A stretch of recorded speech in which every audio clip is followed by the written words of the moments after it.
పుణ్యశాస్త్రమైన ఈ భారత భగవత ఆడవిల్ల సుదిల రాణి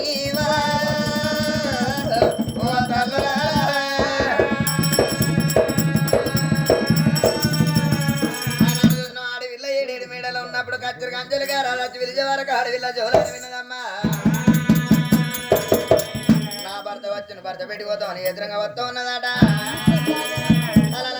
దేవి వరణ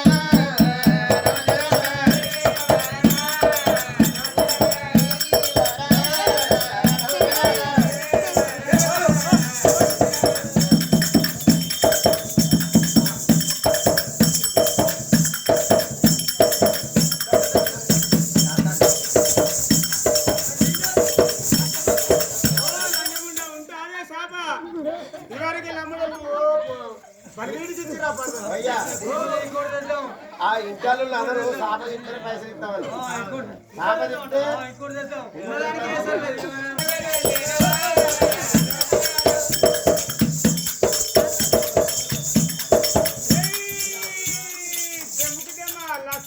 ఆడే నా రబ్బరి బొమ్మ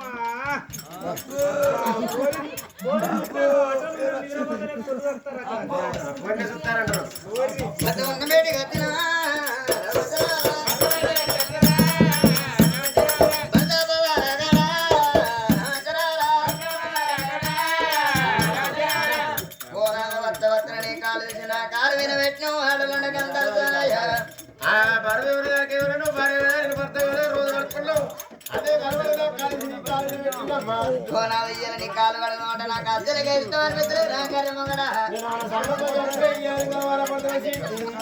నీ కాలు ఒక నడరే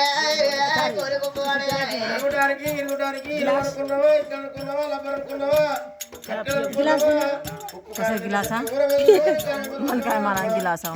మొన్న మనం ఎక్కడికి పోయినామయ్యా చెట్ట పెళ్లి వేరే మనం పోంగ ఎవరవాడ పోయినామయ్యా. ఎవరవాడ కడ మెట్లెక్కుతుంటే కాళ్ళకి వెళ్ళలేవు చేతులకి వెళ్ళలేవు వాళ్ళ కట్టిన రోగం ఏందయ్యా. కాళ్ళకు చేతులకు ఏలు లేవు. వాళ్ళ పూర్వకాలం ఉంది పుణ్యాత్రులు కాదు పాపాత్రులు. అందుకే కూడుకుంటారు కట్టినమ్మా వాళ్ళ కట్టిన రోగం నీ కథకు రాకపోతున్నాయ్యా. కూడుకుంటా ఎందుకమ్మా కుట్ట లోపల 7 లోపల కంచం వేరు మొత్తం వేరు. గౌరవ నాకు వచ్చిన నా మొత్తం కొబ్బరి చెట్టు అయితే నీ మొత్తం ఇంటుంటది. నీకు పుణ్యం ఉంటే గౌరవం కోరుకోకు చలి బాగా పెడుతుంది. అదే అనుకుంటాను అసలుకే బాధపడికే చలికి అనుకుంటా చలి బాగా పెడుతుంది. ఫుడ్ వేరైనా మంచిదే కానీ మరి ఇద్దరు పెట్టి వేరైతే నేను అసలుకే బతుకా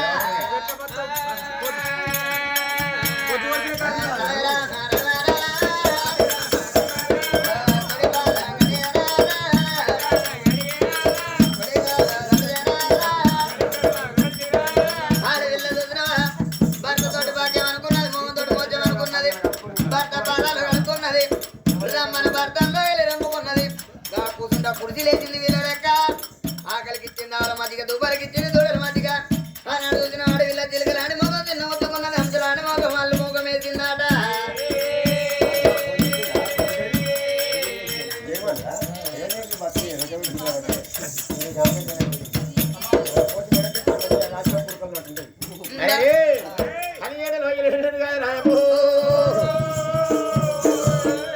భర్త కాలు కూర్చుంటే కృషి చేసింది ఒరగడానికి మెత్తలేసింది. ఆఖరికి ఇచ్చింది ఆవలసల్ల దూపకి ఇచ్చింది కొనడాది మంచిగా దూప దాపం చేసింది పల్లెంగడికి అన్నం పెట్టింది. భర్తగా అన్నం తింటాడు ముంగడ కూర్చొని కలకల కలకల కన్నీరు తిత్తది కాంతరో సీతాలదేవి గడవడవల సురదిత్తంది. భార్యను చూసి ఏడ్చే భార్య ఎందుకొరకు ఏడుతుంది? అమ్మాదికి వచ్చిందా అది అయ్యానికి వచ్చిందా? మరి అన్నదమ్ములకి నాదికి వచ్చిరా మరి ఏడుతుందంటే ఏదో కారణం ఉన్నది. అరే రే భార్య కట్టవస్తే భర్త అన్నారు, భర్త కట్టవస్తే భార్య భార్య పట్టులు కూర్చోవాలి. మగవారో చిన్నదానా మగవారు